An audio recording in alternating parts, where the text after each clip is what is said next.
नमस्कार। अब हम जो है सो दूसरा वॉल्यूम ले लेते हैं, पार्ट 2, ब्रिटिश क्राउन रूल 1758 से 1947।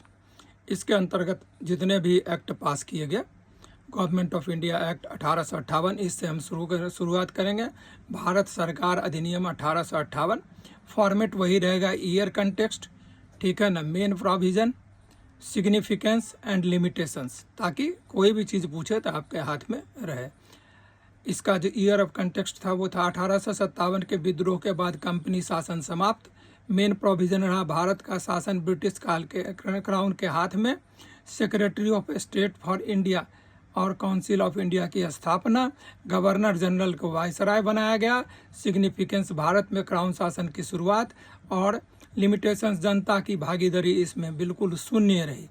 इंडियन काउंसिल एक्ट 1861, भारतीय परिषद अधिनियम 1861, मेन प्रोविजन रहा विधानसभा में गैर सरकारी सदस्यों का नामांकन। प्रांतीय सरकारों को कुछ विधायी शक्ति। गवर्नर जनरल को अध्यादेश जारी करने की शक्ति। सिग्निफिकेंस रहा भारतीयों को पहली बार परिषद में स्थान।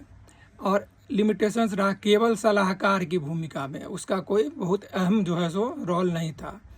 नेक्स्ट जो है वह है इंडियन काउंसिल एक्ट ऑफ 1892, भारतीय परिषद अधिनियम 1892, मेन प्रोविजन रहा परिषद में सदस्यों की संख्या बढ़ी। दूसरा, अप्रत्यक्ष चुनाव की शुरुआत। तीसरा, प्रश्न पूछने का अधिकार। सिग्निफिकेंस, प्रतिनिधित्व का विस्तार। लिमिटेशंस, चुनाव पूरी तरह नियंत्रित था।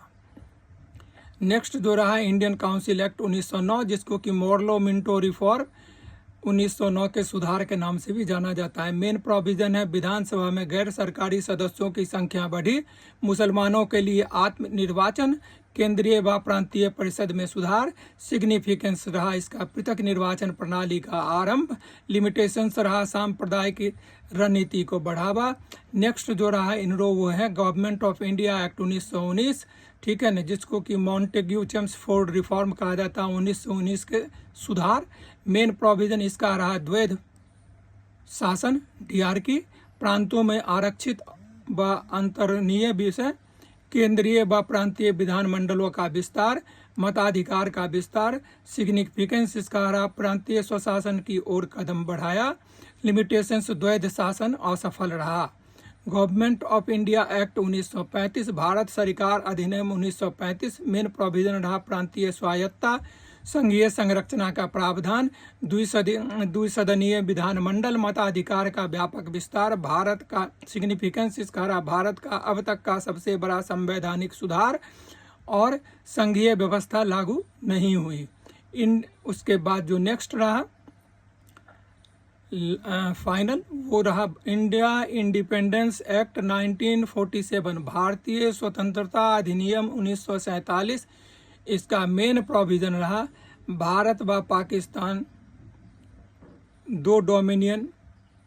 दूसरा रहा ब्रिटिश सत्ता का अंत।